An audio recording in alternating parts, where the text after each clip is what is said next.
ایسے جسم کا موجود ہونا ہے جو دنیا میں حالت ایمان میں موجود رہا، اب روح نکل گئی ہے، لیکن ایمان چونکہ اس جگہ جلوہ کر رہا ہے، لہذا اس جسم کی عزت ہے، اسے حیوانوں کی طرح پھینک نہیں دیا جائے گا، اس کی چارپائی بھی بڑے ادب سے اٹھائی جائے گی۔ اور پھر عبادت تو یقیناً اللہ کی ہے ہر نماز کے اندر، لیکن مقصود اس کو سامنے رکھ کر اس کی عزت ہے، اس کا احترام ہے، اور اگر وہ خود نہیں تو کم از کم اس کی قبر تو موجود ہو۔ ان چیزوں کا حدیث شریف میں اہتمام کیا گیا، لہذا اس تاسیسی گفتگو سے یہ بات بالکل واضح طور پر آپ کو نظر آ رہی ہوگی کہ جس بنیاد پر نماز جنازہ کی فرضیت ہوئی، جس بنیاد پر امت مسلمہ کے افراد کو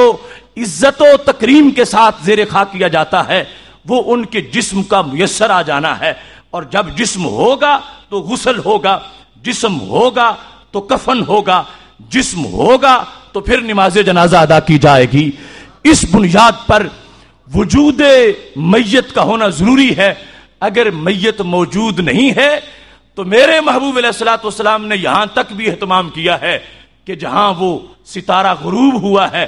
جس مٹی میں اس کو دفن کر دیا گیا ہے، اس پر جا کر بھی محبوب علیہ الصلوۃ والسلام نے نماز جنازہ ادا کر کے وہ جو ساری دنیا کو ہٹانے آئے تھے کہ ہاتھ باندھ کے کسی کے سامنے کھڑا نہیں ہونا، ایک قبر پر جا کر جب محبوب علیہ الصلوۃ والسلام ہاتھ باندھ کے کھڑے ہو گئے ہیں تو دنیا والوں کو بتایا ہے کہ اگر غائبانہ جائز ہوتا تو جہاں خبر ملی، جہاں اپنے علم سے جان لیا، وہی نماز جنازہ ادا فرما دیتے۔ قبر پر جا کر کھڑے ہو کر اس بات کو واضح کیا، اگر بدن خود لوگوں کے سامنے نہیں، اگرچہ سرکار کو دیکھ رہے ہیں، لیکن وہ بدن جس جگہ جلوہ گر ہے اس جگہ کی بھی ایک عزت ہے، اور محبوب علیہ الصلوۃ والسلام نے اس جگہ جا کر بھی نماز جنازہ ادا فرما دی ہے۔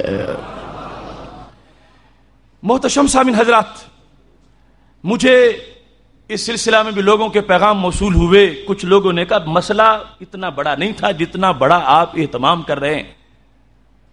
تو میں نے یہ کہا کہ اصل یہ جنازہ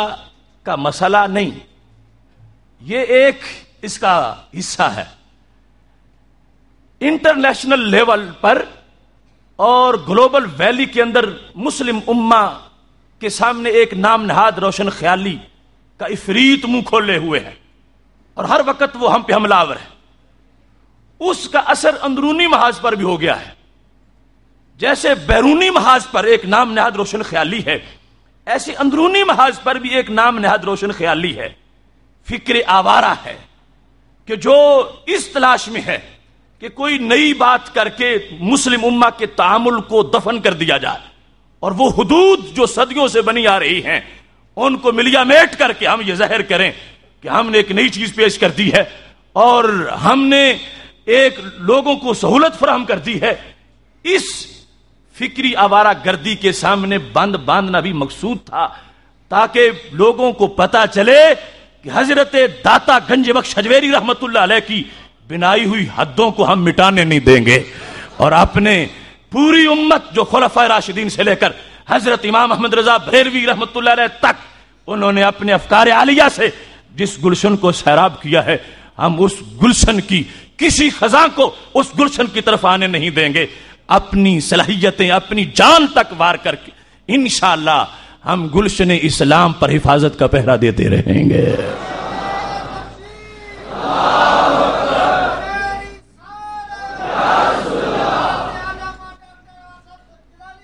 چونکہ ٹائم مختصر ہے، نعروں میں ٹائم بہت سا کٹ جائے گا،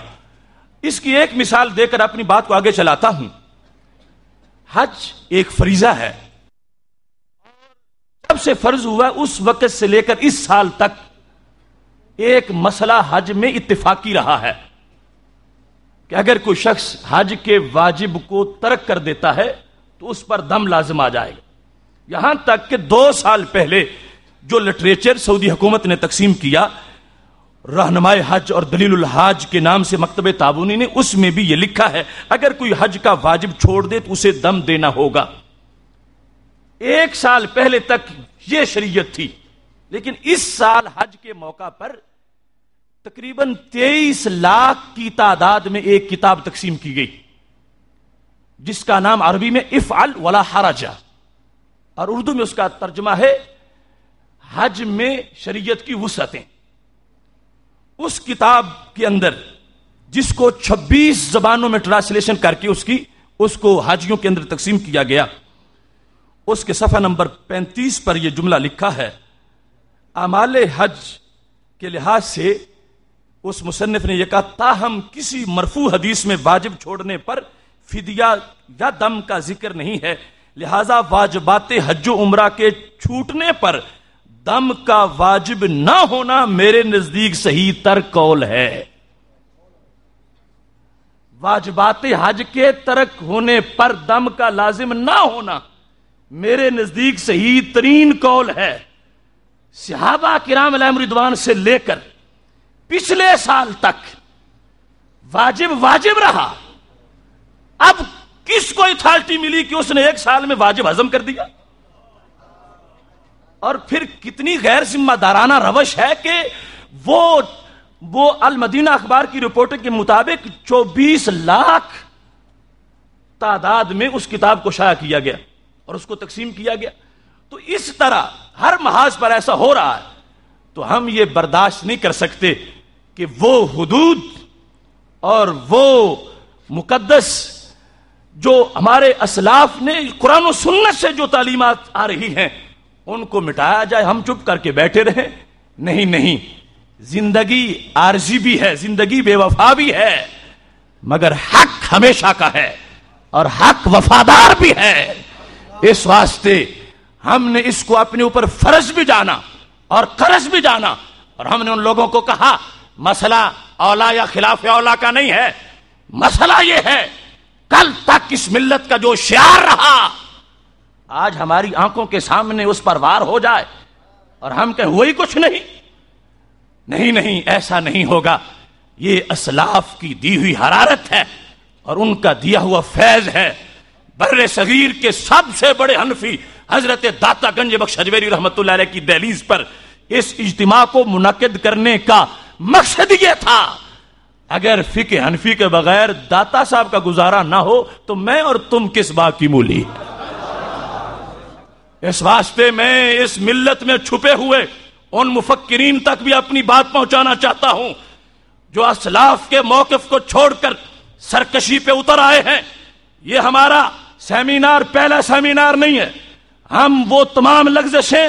ان پر امت کو مطلع کریں گے کہ کہاں ہمارا نام لے کر، ہمارے اسلاف کا نام لے کر پھر ان حدود کو مٹایا جا رہا ہے۔ انہیں پتہ نہیں ہے حضرت مجدد الفسانی رحمت اللہ علیہ نے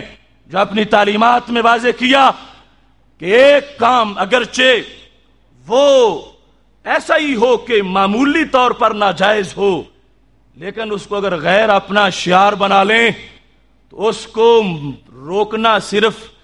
جائز ہی نہیں ہوتا، لازم ہو جاتا ہے۔ اس بنیاد پر ہم کسی شخصیت کے لحاظ سے نہیں کہ فلاں کا جنازہ پڑا گیا غیبانہ تو ہمیں اس سے کوئی دشمنی تھی، ہم اس امانت کی وجہ سے جو خلفائے راشدین نے سپرد کی ہے، جو بدری صحابہ نے، جو انصار و مہاجرین نے، جو تابعین تبع تابعین نے، اس پوری امت کا جو تعامل رہا ہے، ائمہ اربعہ کا جو تعامل رہا ہے،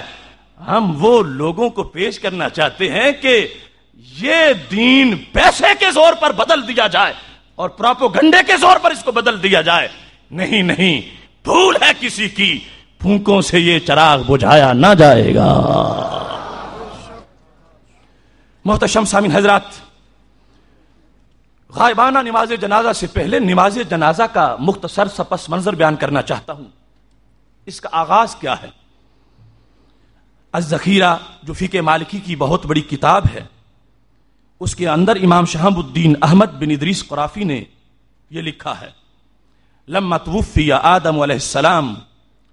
اوتیا ولدہ شیث بکفن وحنوط من الجنہ، جب حضرت آدم علیہ السلام کا وصال ہوا تو ان کے لخت جگر حضرت شیث علیہ السلام کے پاس جنت سے کفن لایا گیا، خوشبو لائی گئی، ونازلت الملائکہ، تو فرشتے اترے، فغسلت ہو، ان کو غسل دیا، ثم کفنت ہو بذالک الکفن، پھر وہ جنتی کفن پہنایا، وحنتت ہو بذالک الحنوت، اور پھر وہ جنت والی خوشبو لگائی، وتقدم ملک منہم، ایک فرشتہ آگے کھڑا ہو گیا، فجعلہ بین یدیہ، حضرت آدم علیہ السلام کو سامنے رکھ لیا، وصفت الملائکۃ خلفہ، اور پیچھے فرشتوں نے قطاریں بنا لی، صفیں بنا لی، وصلوا علیہ، اور ان کی شان کے مطابق نماز جنازہ ادا فرما دی۔